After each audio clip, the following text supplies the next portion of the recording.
하루 동안 쏟아지는 소식 중 중요한 내용만 선별해 방송하는 나라의 TV, 어려운 환경에 처한 나라의 TV 운영을 위해 구독료 후원자가 되어주시길 부탁드리며 방송 시작하겠습니다. 이준돌이가 6개월 당증계받고 찌그러져 있으니 유승민이가 슬그머니 기어나와 헛소리하기 시작했는데요. 유승민이는 16일 이준석의 중징계와 윤석열 대통령의 지지율 하락 등 당이 처한 상황에 대해 이럴 때일수록 기본과 원칙 상식으로 돌아가야 한다며 이준석 대표의 개인 문제를 떠나서 우리 당이 과거의 도로새누리당, 이명박, 박근혜 대통령 시절로 돌아가면 당이 망한다고 또다시 개혁보수 타령질 늘어놨는데요. 이에 홍준표 대구시장은 17일 보수면 보수지 무슨 개혁적 보수가 있고 반개혁적 보수가 있나라며 갓 출범한 윤석열 정권이 갈팡질팡하면 도와줄 생각을 해야지 또 개혁적 보수를 내세워 박근혜 정권 대자비를 만들려 하나라고 강하게 비판했습니다. 홍준표 시장은 이날 페이스북을 통해 개혁적 보수를 내세워 박근혜 정권을 탄핵하고 문재인 정권을 세운 게 개혁적 보수였나? 그래 가지고 5년 동안 이 나라가 어떻게 됐나라며 이같이 적었습니다. 홍준표 시장은 윤핵관들의 행태도 짜증나는 무더운 여름날인데 또다시 개혁적 보수를 내세우며 틈새를 비집고 들어오는 사람들은 도대체 적군인가 아군인가라고 덧붙였습니다. 탈북어민 강제 북송 사건 핵심 인물들이 미국으로 출행량을 쳤다는 소식에 김문수 전 지사는 자신의 페이스북을 통해 탈북어민 2명 강제 북송 핵심 인물 서훈 전 국정원장, 정의용 전 국가안보실장, 김현철 전 통일부 장관이 모두 미국으로 출국했네요라며 충성하던 김정은에게 가지 않은 이유는 총살당하지 않으려고요 라고 반문하며 비꼬았습니다. 전혁 전 의원은 자신의 블로그 마이 스토리를 통해 문재인이 공개한 근황 사진을 올린 후 우리의 예감은 틀리지 않았네요. 드디어 문재인 대통령 나는 자연인이다 출연했어요. 짝퉁 가짜 출연? 이라고 운을 뗀 후 세상 일과 초연하고 정치와는 연을 끄는 모습을 꾸준히 인스타에 올리고 있어요라며 잊혀지고 싶다더니 개뿔. 강아지까지 출연시켰어요라고 비꼬았습니다.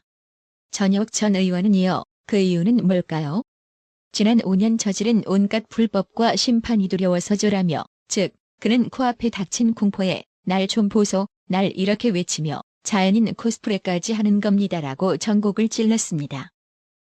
전혁 전 의원은 탈북어민이 타고 온 납포되어 끌려가는 어선 사진을 올린 후 강제 송환된 어민들이 타고 왔다는 이 배를 보세요. 이 작고 허름한 배에서 16명을 어떻게 살해합니까? 불가능합니다라고 했습니다. 또 전혁 전 의원은 판문점에서 북측에 강제 송환되는 사진을 올리며 지금 문재인은 법의 심판이 무서운 겁니다. 정치보복이라고 둘러댈 수가 없거든요라며 그래서 본인도 취미 농사부터 문재인은 자연인이다까지 겹치기 출연을 하는 겁니다. 그리고 확실하게 시그널을 수령한 좌파 언론과 패널들은 윤석열 대통령을 맹렬하게 물어뜯고 있습니다.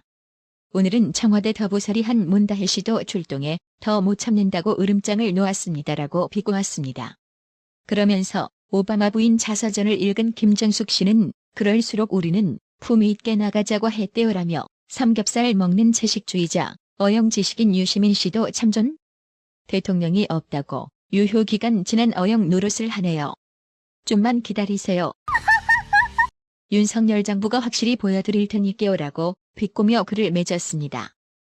지금 보시는 사진은 북한군 총격에 피살된 해양수산부 공무원 이대준 씨의 형일의 진씨가 16일 오후 2시 문재인의 양산 평산마을 사저 앞에서 1인 시위하는 장면인데요.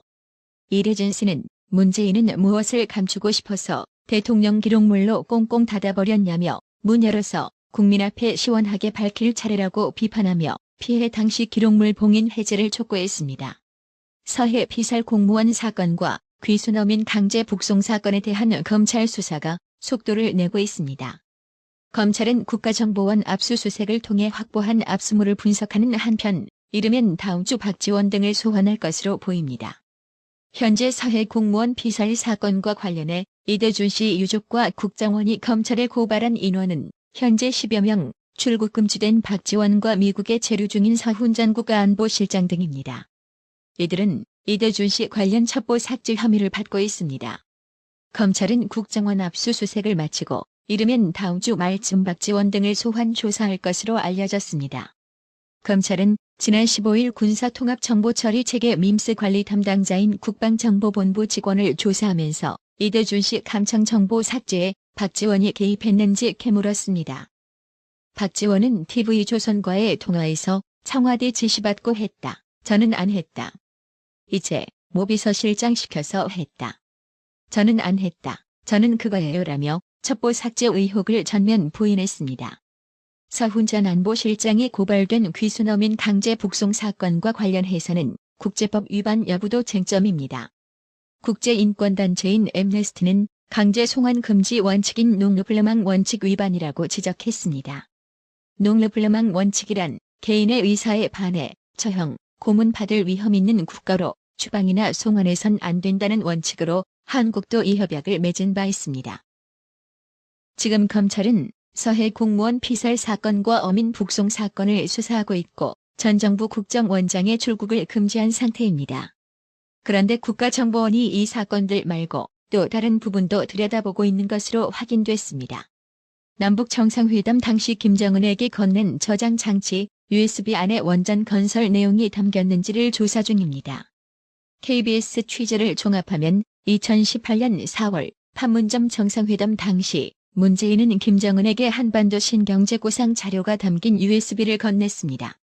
국정원이 이 USB 내용, 특히 북한의 원자력 발전소를 건설하는 내용이 담겼는지를 분석하고 있는 것으로 확인됐습니다. 정부 고위 관계자는 아직 분석이 끝나지 않았고 알아내는 데 시간이 걸린다고 말했습니다. 국민의힘은 그간 북한 원전 건설 의혹을 거듭 제기했습니다. 산업통상자원부 공무원이 2018년 판문점 회담 뒤 북한 원전 관련 문건을 작성했다. 감사원 감사를 앞두고 삭제한 사실이 지난해 초 드러나면서 논란이 커졌습니다. 당시 산자부는 내부 검토 문건이라고 했고 청와대에서 근무했던 참모들도 남북경제협력 제언이 담겼을 뿐 원전 관련 내용은 없다고 의혹을 부인했습니다. 다만 USB 내용이 공개되지 않으면서 문재인 정부가 북한의 원전을 재어주려 한 것 아니냐는 논란은 이어졌습니다.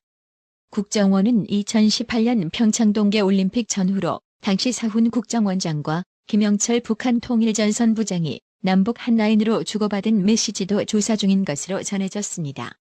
박지원은 이 같은 언론 보도에 세계 어느 나라도 정보기관의 비밀 접촉 내용을 흘려주지 않는다며 정보기관의 존재 이유를 무력화하는 안보자의 행위를 중지하라고 말했습니다. 근데 말입니다. 조만간 검찰 소환을 앞두고 있는 박지원이 17일 길을 걷다 넘어져 입원했다며 여러 가지로 재수가 없다고 스스로 부상 소식을 알렸습니다. 박지원은 이날 페이스북에 오늘 오전 서울 서대문 안산 자락길을 걷고 내려오다가 맨홀 뚜껑에서 미끄러졌다며 바로 병원으로 이동해 진찰한 결과 복숭아뼈 2곳이 깨져 수술이 필요하다는 진단을 받았다고 적었습니다. 박지원은 주치의가 당장 입원을 하라고 해 입원했다며 수일 내 수술을 한다면 약 1개월 반의 치료가 필요하다니 여러 가지로 재수가 없다고 했습니다. 그러면서 라디오 방송은 전화 연결로 가능하지만 TV는 취소할 수밖에 없다며 기도 바란다고 덧붙였는데요. 해당 소식에 네티즌들은 박지원 휠체어 무브먼트 나왔네라고 비꼬며 지난 김대중 정부 시절 대북 송금 사건 때 빵에 안 가려고 휠체어 타고 눈 깜빡거리며 딴청 피우던 그 인간의 모습이 떠오르는 건 왜일까라고 돌연 병원 입원 소식에 대한 의심의 눈초리를 보냈는데요. 그렇습니다. 박지원 야 이 양반아, 다친 건 다친 거고 조사는 조사인 겁니다. 어쨌든 검수완박 시행 때까지 시간 끌어보자는 개수작은 아니길 바랍니다. 정영록님, 어려운 형편의 나라의 TV 운영 유지를 위해 구독료 후원해주셔서 정말 감사합니다. 나라의 TV는 구독료 후원으로만 운영 유지되고 있으니 구독자님들의 따뜻한 정성이 필요합니다. 항상 뉴스 전달 방식에 노력하는 나라의 TV가 되겠습니다. 구독 그리고 알람 설정, 뉴스 영상 내용이 좋았다면 좋아요를 클릭해주세요.